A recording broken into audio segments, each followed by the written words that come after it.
வணக்கம் நேயர்களே, பார்க்க இருப்பது தற்காப்பு கலை. தற்காப்பு கலை பொறுத்தவரை தற்காப்பு கலை உத்திகளை மட்டுமின்றி உடல் ஆரோக்கியம் மட்டுமல்லாமல் மனம் வலிமை மட்டுமல்லாமல் சமூகத்தில் ஒரு சிறந்த குடிமகனாக திகழ்வதற்கு இந்த தற்காப்பு கலை உதவுகிறது. காரணம், தற்காப்பு கலை பயிற்சி பெறும்பொழுது உங்களுக்கு அந்த பயிற்சியின் உடலாகவே நல்ல பண்புகள், ஒழுக்க வழக்கம், மனதை ஒருமுகப்படுத்தி தொலைநோக்கு பார்வை, அடுத்தவரை மதிக்கும் தன்மை, சகிப்புத்தன்மை ஆகியவை உங்களை அடைவதால் நீங்கள் ஒரு சிறந்த மனிதராக வளர்ச்சியடைய முடியும். அதால் சமூகம் மேம்படும். இது தற்காப்பு கலையினுடைய பயிற்சியின் வாயிலாக மறைமுகமாக நமக்கு ஏற்படும் நல்ல விஷயங்கள் தான்.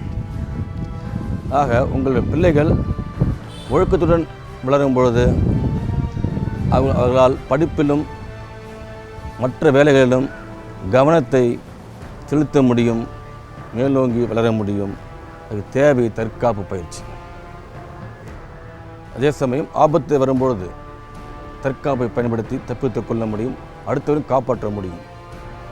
சரி, பார்க்க இருப்பது ஒரு கழுத்து பிடிக்கான உத்திகளே. உத்தியை பாருங்கள் நேயர்களே. பார்க்க இருப்பது ஒரு எதிரியை நாம் எவ்வாறு கழுத்தில் பிடிபடுவது, நெக் சோக் என்று நாம் கூறுவோம் ஆங்கிலத்தில். கழுத்துப்பிடி. குறிப்பாக எதிரி பலசாலியோ முரடனோ வலிமையானவனோ அவனுடைய கழுத்தின் பக்கவாட்டு பகுதியில் அழுத்தப்படும் பொழுது அவன் இரத்த ஓட்டம், மூளைக்கு செல்லும் இரத்த ஓட்டம் தடைபடுவதால் அவன் தற்காலிக பாதிக்கப்படுவான். நாம் பார்த்த பல பிடி உண்டு, கழுத்து பிடிகள் பார்ப்போம். முதலில் ஒரு 4 விரல்களை செலுத்துங்கள், அவனுடைய சட்டை மேல் பகுதியில் பிடியுங்கள். அடுத்து செலுத்துங்கள் 4 விரலை இழுக்கும்போது வசம். அடுத்தது இந்த 4 விரல் இந்த ஆள்காட்டு விரலை செலுத்துங்கள், பிடியுங்கள், இழுக்கலாம்.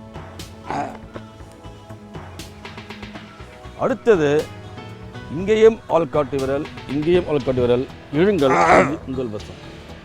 இது போட்டு பிடி பல உள்ளது. அதே போல் ஒரு குச்சி இருப்பின், ஒரு குச்சியோ ஸ்கேலோ பேனாவோ போதுமானது.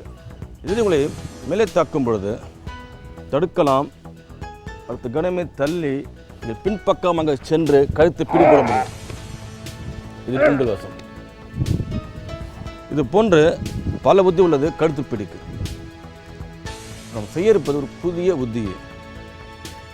என்னவென்றால், ஒருவேளை எதிரி உங்களை தாக்கும்பொழுது கத்திக்கொண்டு தடுத்து நாம் கழுத்து பிடி போட முடியும். அந்த பிடி போட்ட அந்த பிடி மூலமாக எதிரி தப்பிக்க இயலாது, அவன் உங்களுடைய பிடிக்குள். புத்தியை பாருங்கள்.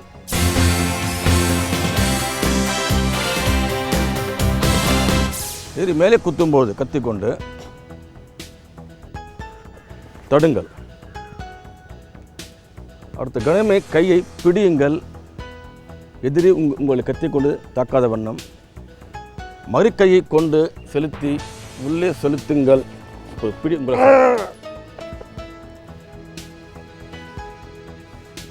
ஆக இந்த கையின் ஷூட்டோ பகுதி இங்கும், இந்த சைக்கிள் உடைய பகுதி கழுத்திலும் அழுத்தப்படும் பொழுது தற்காலிகமாக பாதிக்கப்படுவான்.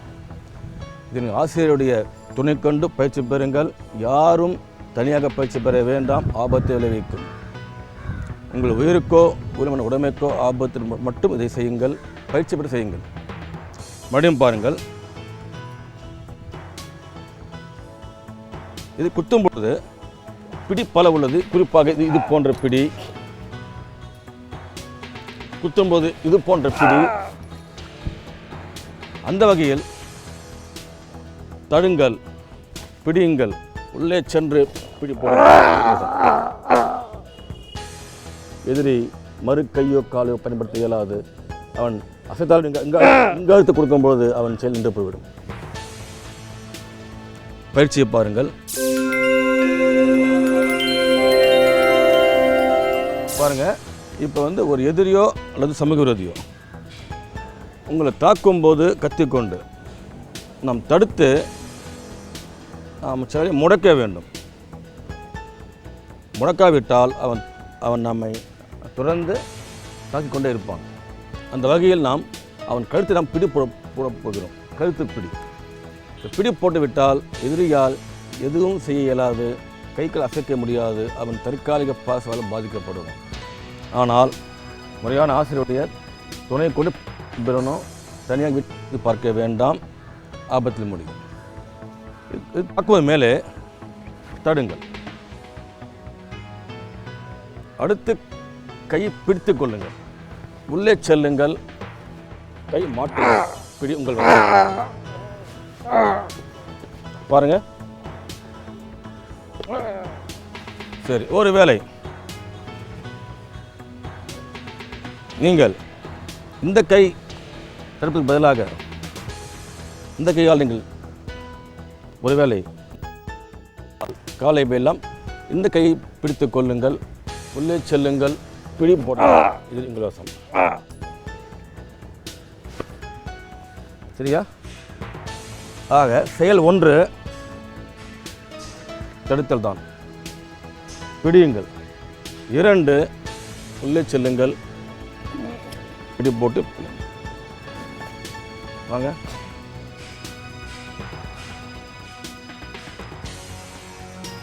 முதல்ல தடுங்க. கையை பிடிங்க, கையை கொண்டு மடக்குங்க, அழுத்துங்க. சற்று நேரத்தில் இந்த பெண்மணி கற்றுக்கொள்ள முடிகிறது. மேலும் பயிற்சி பெற்றுவிட்டால் புத்தி மிக மிக எளிதுதான், எதிரி முடக்கப்படுவான். நீங்கள் வாங்க, நீங்கள் வாங்க. தடுங்க, கையை பிடிங்க, கையை போட்டு மடக்கி உள்ள போங்க. வேகம் அவசியம், பயிற்சி பெறணும். வாங்க.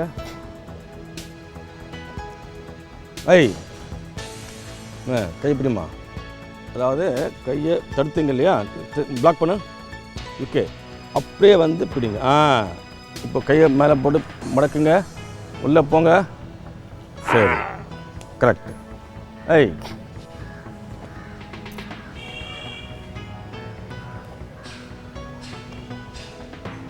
இல்லை இல்லை இல்லை, வேணாம். முதல்ல தடுங்க, கையை பிடிங்க. அதாவது கையை வந்து எப்பவுமே நீங்கள் கொடுங்க, தடுத்து இப்படிலாம் பிடிக்க முடியாது.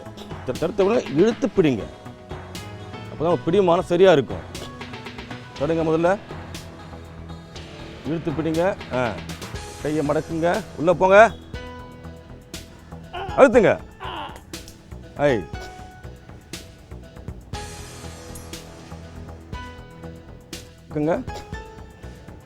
சரி, இப்போ நீங்கள் மாற்றி இல்லையா தடுத்துட்டீங்க. இந்த கையால் கையை பிடிங்க.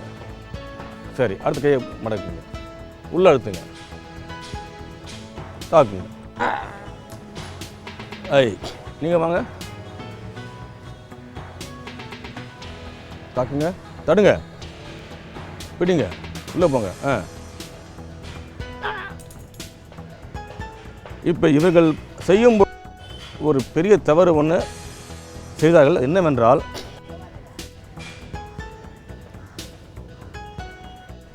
தடுத்த பிறகு பிடிக்கும் பொழுது கிட்டே வருகிறது கத்தி. அப்போ தான் நீங்கள் போகிறீங்க, கை அங்கே தான் இருக்கணும், மேலேயே. சரியா? அந்த ஆயுதம் உங்களை இருக்கணும். தடுத்தவொடனே அங்கேயே பிடிங்க, அங்கேயே பிடிச்சு அப்படியே போடுங்க லாஸ்ட். சரியா? கத்தி கண்டு உங்கள் அருகில் கொண்டு வரக்கூடாது. அதாவது இது தாக்கும் பொழுது தடுங்க, அதே இடத்துல பிடிங்க, அதே இடத்துல கை இருக்கணும், உள்ள செல்லுங்கள். தேவை பயிற்சி மிக அவசியம். இது போன்ற புத்திகளுக்கு ஆசிரியருடைய துணை கொண்டு பயிற்சி பெறுங்கள். அது உங்களுக்கு சிறந்த பயிற்சி அமையும்.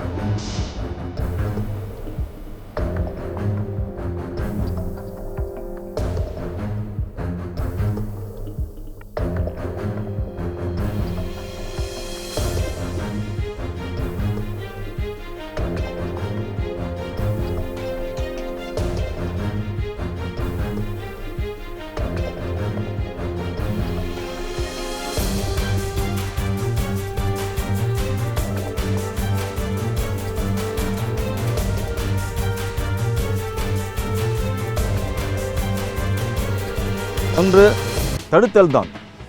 தொடுங்க, கையை பிடிங்க. பிடிக்கும் பொழுது உங்களுக்கு இவ்வளவு இடைவெளி அவசியம். இப்போ கையை மடக்கி உள்ள சொல்லுங்க. நீங்கள் வாங்க, தடுங்க, பிடிங்க. வேகம் அவசியம். பிடிப்படும்போது அந்த 2 கழுத்துக்கும் கையில் நம்ம கை இருக்கணும். தாக்குங்க, தடுக்கிறோம், உள்ளே செலுத்தி கழுத்துக்கு வந்துடணும். பின்பகுதி தேவை சிறந்த பயிற்சி மட்டுமே. நீங்களே புத்தியை பார்த்தீர்கள். அந்த கழுத்து பிடியானது எதிரி எவ்வளவுதான் பலசாலாக இருப்பினும் இந்த கழுத்துப்பிடி மூலம் அவன் தற்காலிக பாதிக்கப்படுவான். அதாவது தற்காலிகமாக செயலிழந்து போவான். காரணம், இரத்த ஓட்டம் என்பது கழுத்தின் இரு பக்கவாட்டு பகுதியிலும் செல்வதால் அங்கே அழுத்தப்படும் பொழுது இரத்த ஓட்டம் தடைபடும், அவன் செயல் முடக்கப்படும். இது ஒரு சிறந்த உத்திதான். ஆனால் முறையாக பயிற்சி பெறுங்கள். ஆசிரியருடைய துணை கொண்டு பயிற்சி பெறுங்கள். வீட்டில் செய்து பார்க்க வேண்டாம். ஆசிரியருடைய துணை கொண்டு பயிற்சி பெறுங்கள். அதன் காப்பாற்றும் ஆபத்து காலகட்டத்தில் தேவை நல்ல பள்ளியில் சிறந்த பயிற்சி மட்டுமே.